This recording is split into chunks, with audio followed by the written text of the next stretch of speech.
Hi friends, welcome to Moleeskitchen. ഇന്ന് ഞാൻ വന്നിരിക്കുന്നത് ഒരു പക്കവടയുടെ റെസിപ്പിയുമായിട്ടാണ്. സോയ ചങ്ക്സ് യൂസ് ചെയ്തിട്ടുണ്ടാക്കുന്ന ഒരു പക്കവടയാണിത്. ഇനി നമുക്കിതൊന്ന് റെഡിയാക്കി എടുക്കാം. ഇതിന് വേണ്ട സാധനങ്ങൾ: സോയ ചങ്ക്സ് വേണം. ഇത് അരമണിക്കൂർ മുമ്പ് വെള്ളത്തിൽ കുതിർത്ത് വെച്ചതാണ്. ഇതൊരു 1/2 കപ്പ് വേണം. നമ്മുടെ ഇഷ്ടത്തിന് എടുത്താൽ മതി, അധികം വേണ്ടാന്നുള്ളവർക്ക് കുറച്ചെടുത്താൽ മതി. പിന്നെ കുറച്ച് കടലമാവ് എടുത്തിട്ടുണ്ട്. പിന്നെ കുരുമുളക് പൊടിയും ഉപ്പും എടുത്തിട്ടുണ്ട്. നമ്മൾ സോയ ചങ്ക്സ് ഒന്ന് വേവിച്ചെടുക്കുന്നതിന് വേണ്ടിയിട്ടുള്ളതാണ്. പിന്നെ നമ്മുടെ ബാറ്ററിന് ആവശ്യമുള്ള വറുത്ത അരിപ്പൊടിയാണ് എടുത്തിട്ടുള്ളത്. അതൊരു 2 ടീസ്പൂൺ ഉണ്ട്. കുറച്ച് മുളക് പൊടി എടുത്തിട്ടുണ്ട്. കുറച്ച് 1/2 ടീസ്പൂൺ കായപ്പൊടി എടുത്തിട്ടുണ്ട്. പിന്നെ ആവശ്യത്തിന് ഉപ്പും, പിന്നെ കുറച്ച് വെള്ളമുണ്ട്. ഇനി നമുക്കിത് റെഡിയാക്കി എടുക്കാം. ഇനി ആദ്യം നമ്മൾ സോയ ചങ്ക്സ് ഒന്ന് വേവിച്ചെടുക്കണം.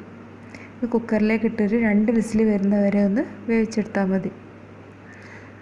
സോയ ചങ്ക്സ് ഉപ്പും കുരുമുളക് പൊടിയും ചേർത്തിട്ടാണ് വേവിച്ചെടുക്കുന്നത്.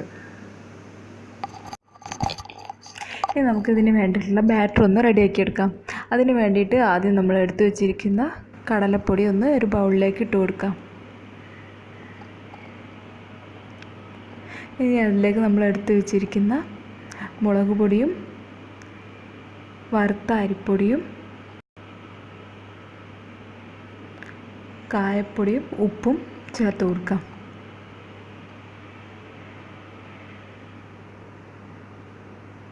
ഇത് നന്നായിട്ടൊന്ന് മിക്സ് ചെയ്തെടുക്കണം.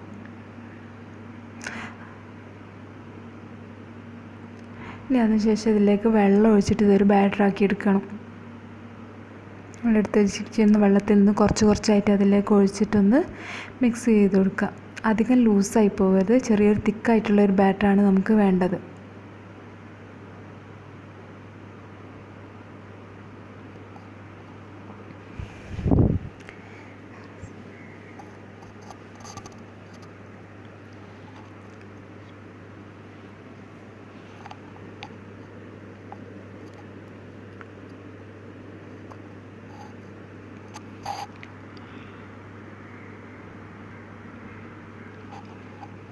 ഇപ്പോൾ നമ്മളുടെ ബാറ്റർ ഇവിടെ റെഡി ആയിട്ടുണ്ട്. ഇതാ ഈ ഒരു തിക്നെസ്സിൽ വേണം ബാറ്റർ റെഡിയാക്കി എടുക്കാൻ.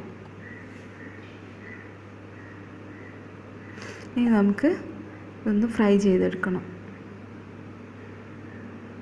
ഉപ്പും കുരുമുളകും ചേർത്ത് കുക്ക് ചെയ്ത് വെച്ച സോയ ചങ്ക്സ് ആണിത്. ഇത് നമുക്ക് ബാറ്ററിലേക്ക് ഇട്ട് കൊടുക്കാം. ഇനി ഇത് ഫ്രൈ ചെയ്തെടുക്കുന്നതിന് വേണ്ടി ഞാനൊരു പാന് അടുപ്പത്ത് വെച്ച് കത്തിച്ചിട്ടുണ്ട്. ഇത് ചൂടായി വരുന്ന സമയത്ത് അതിലേക്ക് ഓയിൽ ഒഴിച്ച് കൊടുക്കണം.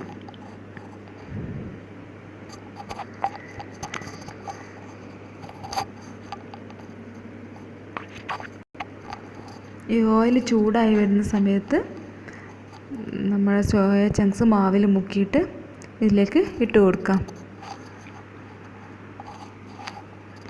വലിയ ടൈപ്പ് സോയ ചങ്ക്സ് ആണെങ്കിൽ ഓരോന്നായിട്ട് തന്നെ നമുക്ക് ഫ്രൈ ചെയ്തെടുക്കാം. ഞാൻ എടുത്തിരിക്കുന്നത് ചെറിയതായതുകൊണ്ടാണ് ഞാൻ 3-4 ഒരുമിച്ചാണ് ഫ്രൈ ചെയ്തെടുക്കുന്നത്.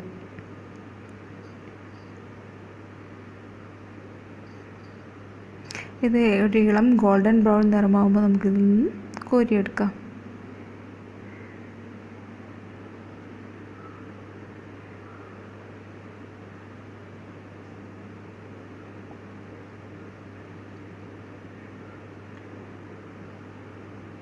ഇപ്പം നമ്മളുടെ സോയ പക്കോട റെഡി ആയിട്ടുണ്ട്. നമുക്കിതൊന്ന് ഇതിൽ നിന്നും കോരിയെടുക്കണം.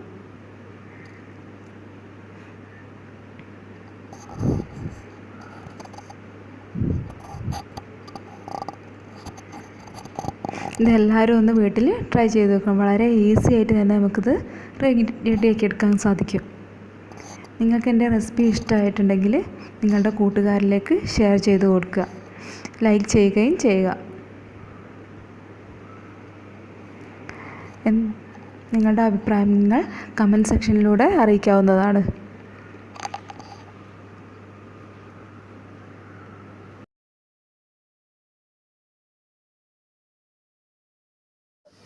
ആദ്യമായിട്ടാണ് എൻ്റെ വീഡിയോ കാണുന്നതെങ്കിൽ സബ്സ്ക്രൈബ് ചെയ്ത് അതിനടുത്തുള്ള ബെൽ ബട്ടൺ കൂടി ഒന്ന് പ്രസ് ചെയ്യുക. Thanks for watching.